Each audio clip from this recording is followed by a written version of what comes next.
Genesis chapter 4. Now Adam knew Eve his wife, and she conceived and bore Cain, saying, I have gotten a man with the help of the Lord. And again she bore his brother Abel.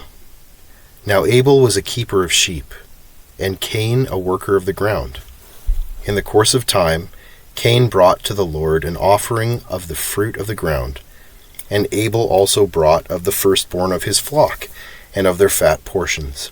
And the Lord had great regard for Abel and his offering, but for Cain and his offering he had no regard. So Cain was very angry, and his face fell. The Lord said to Cain, Why are you angry, and why has your face fallen? If you do well, will you not be accepted? And if you do not do well, sin is crouching at the door. Its desire is contrary to you, but you must rule over it.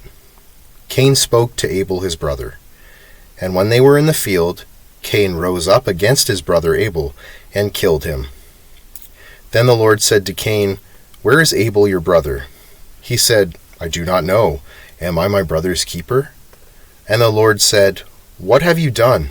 The voice of your brother's blood is crying to me from the ground. And now you are cursed from the ground, which has opened its mouth to receive your brother's blood from your hand. When you work the ground, it shall no longer yield to you its strength. You shall be a fugitive and a wanderer on the earth. Cain said to the Lord, My punishment is greater than I can bear.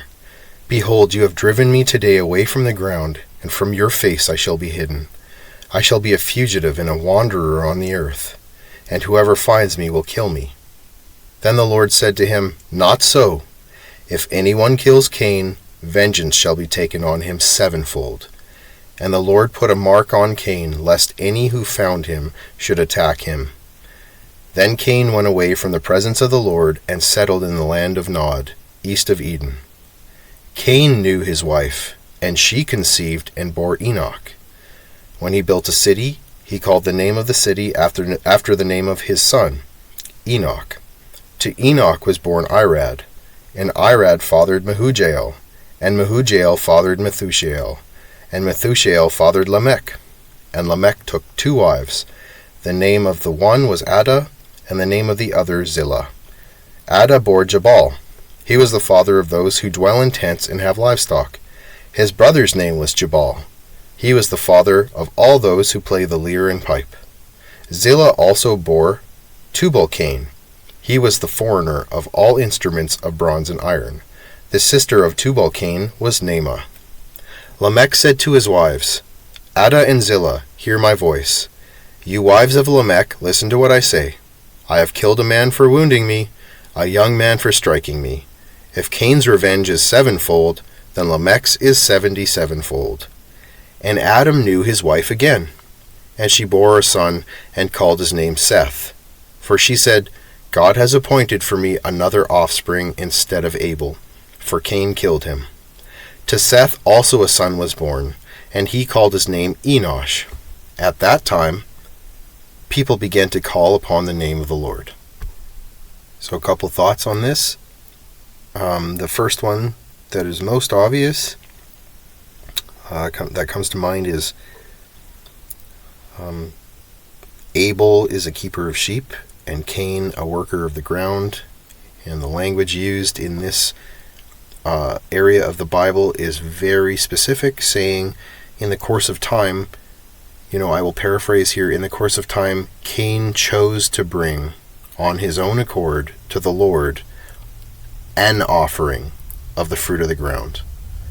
And Abel also brought of the firstborn of his flock and their fat portions.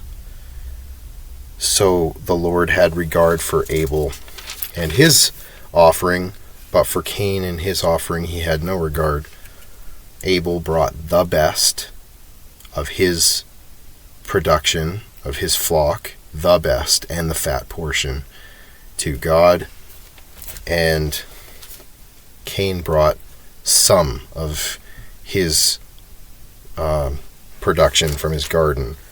So obviously God is not a vegan in this regard. That's not what it means It doesn't mean he isn't a vegan. I mean, God has no.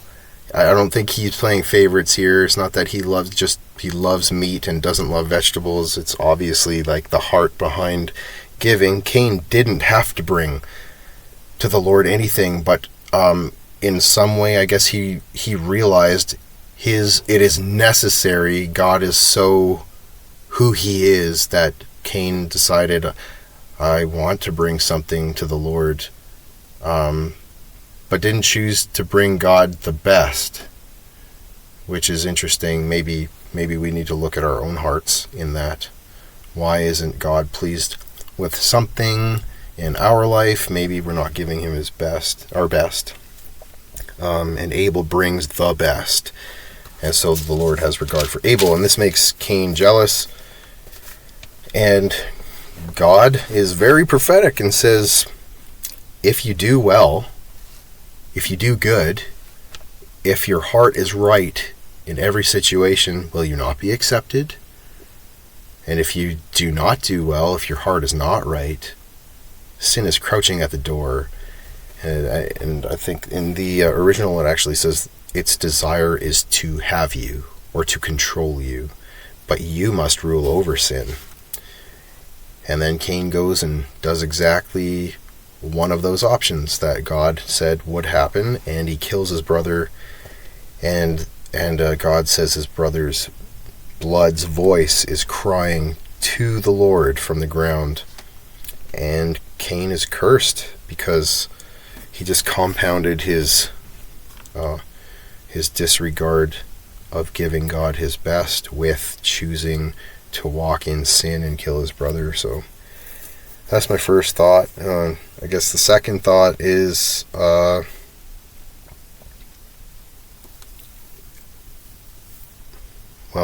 I mean, I read this before, I guess it was maybe, I don't remember when it was. I had read it a bunch of times, and then Lamech is very interesting. How he says he's just so he assumes quite a bit. If Cain's revenge is 7-fold, then Lamech's is 77-fold. And why is Lamech more special than Cain? I don't know about that, but anyways, seems like it's written prophetically, like it's written in a special way in the Bible. So that's not really a teaching thought or anything like that. It's just kind of interesting. We don't really ever hear of Lamech ever again after this, so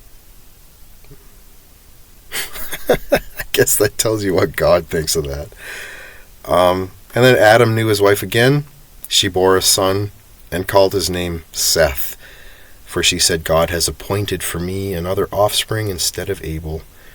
And Seth means appointed. So anyways, I think the very last sentence is very important. At that time, people began to call upon the name of the Lord, and we'll probably meet some people who love the Lord real soon. And but yeah, that's around this time. It took a while for people to call on the name of the Lord again since Adam, but here we are, and it says that. So anyways, those are my thoughts on Genesis chapter 4, and up next will be Genesis chapter 5.